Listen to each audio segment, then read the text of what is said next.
Hello, this is Ben Tendo. I'm a clinical psychologist and a hardcore Nintendo fan. And I've been playing Skyward Sword recently.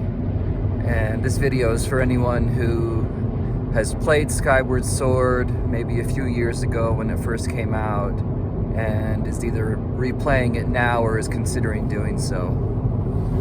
Skyward Sword is absolutely one of my favorite Nintendo games. It's a game in the Zelda series that came after Twilight Princess, and it's the game that preceded the very popular game Breath of the Wild. And I actually love Skyward Sword so much. It's one of my absolute favorite video games. In some ways, I actually like it even more than Breath of the Wild, which it came before and was kind of a lead up to, because it's more, I find it to be a little bit more of a guided experience, and there's just something about it. It's very immersive, and it feels a little bit more interactive with the game itself. So when I first played Skyward Sword a few years ago, I played it right when it came out. I was totally obsessed with it. I loved it. And I did what I do when I play most Zelda games, is I got the book, the walkthrough, and I used the walkthrough to help me through the game. And one reason I do that is I don't like feeling stuck in a game, and it's one of those things where sometimes I feel like I start using the walkthrough too much. I usually buy the game guide, or there's some great walkthroughs online, such as Zelda Dungeon is a great one, and I've used that as well. And when you use a walkthrough, for me it's still just as fun because I'm being guided through the experience, and there are still challenges, but I don't really get stuck. But sometimes I find that when I use a walkthrough, I kind of end up becoming overly reliant on it, and I'm a very obsessive person. So sometimes what will happen is I won't give myself the chance to really kind of grapple with some of the challenges, and I sort of refrain from really having the fun of some of the struggle. So when I played Skyward Sword before, I used a walkthrough the whole time, and the walkthrough told me exactly how to solve every puzzle and where to find every piece of heart and all that kind of stuff, and it was still extremely fun. But what I'm doing now is I'm playing it totally without a walkthrough. And the weird thing about it is it actually feels like a completely new game.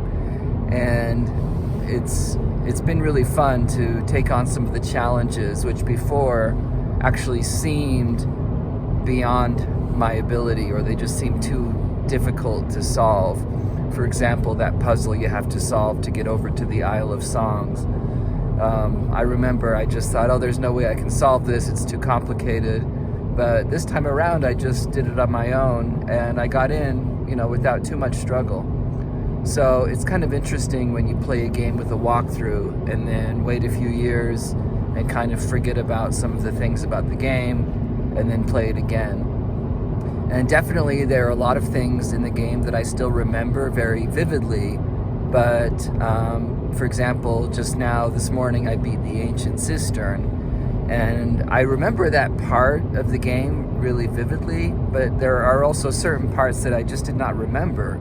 Like, I totally had forgotten about the basement, that dungeon basement part, and when I got to it, it was like, I don't even remember this being here.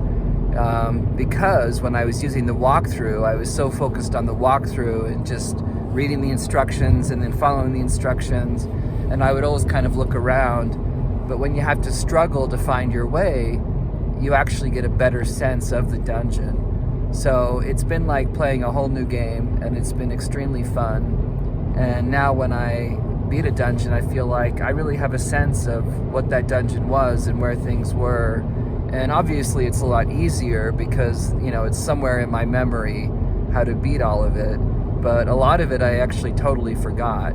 So that's a fun thing about playing a Zelda game a few years later, is there's such elaborate games with so much detail, and there's just so much in every game. Each one's an extraordinary journey in and of itself. So when you go back to play it and you don't use a walkthrough and you just kind of wing it on your own, it's really fun because you remember some things and you don't have to struggle quite as much, but there's still a fair amount of challenge. So that's been extremely fun, and I highly recommend Skyward Sword to anyone either that has played it before or never played it. It's currently available on the Nintendo Switch as a download, and it's just an amazing game. So that's it for today. Hope you're having a beautiful day, and remember that you are loved and valued, and we need you on this earth. Take care, and I'll talk to you soon. Bye-bye.